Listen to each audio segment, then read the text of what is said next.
নমস্কার, শিখাস কিচেনে তোমাদের জানাই স্বাগত।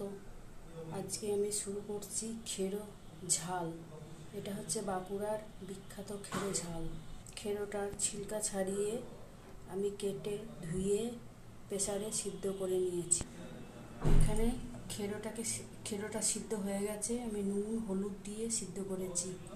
খেরোতে অনেক জল বেরোয়, জানেন তো। খেরো অনেক শরীরের পক্ষে উপকারী। গরমের সময় খেরো ঝাল বা তরকারি খাওয়া খুব দরকার। খেরো 12 মাস পাওয়া যায় না। দেখুন খেরো কোথায় কোথায় পাওয়া যায়: বাঁকুড়া, বীরভূম, পুরুলিয়া, বর্ধমান, এসব জায়গায় পাওয়া যায়। খেরোর সঙ্গে নিয়েছি আলু, ছোলা, টমেটো। মশলার জন্য নিয়েছি জিরে, কাঁচা লঙ্কা, আদা, সাদা সর্ষে, কালো সর্ষে। এখানে সর্ষের তেল দিয়ে দিচ্ছি গরম হতে। এক চামচ সর্ষে ফোড়ন দিচ্ছি। শুকনো লঙ্কা ফোড়ন দিয়ে দিলাম। সর্ষে শুকনো লঙ্কার ফোড়নের সেন্টটা খুব সুন্দর এসেছে।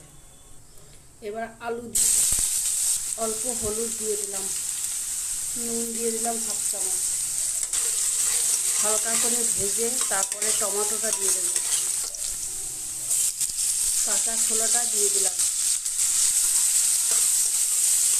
একটু ঢাকা দিয়ে দিচ্ছি। এই সবজিটা কোনোদিন হাতের কাছে পান তো একবার বানিয়ে দেখবেন, খুব ভালো লাগবে খেতে। রুটি কিংবা ভাতের সাথে খুবই ভালো লাগবে। এগুলো সব আমি শিলে পেস্ট করে নেব। বাটা মশলাটা ঢেলে দিলাম।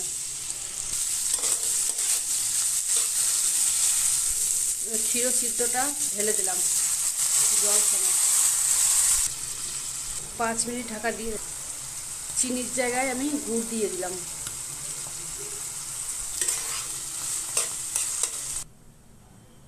গরমে রোজ খাবেন খেরো, শরীরের পক্ষে খুবই উপকারী। রান্না হয়ে গেল বাঁকুড়ার বিখ্যাত খেরোর ঝাল বা তরকারি।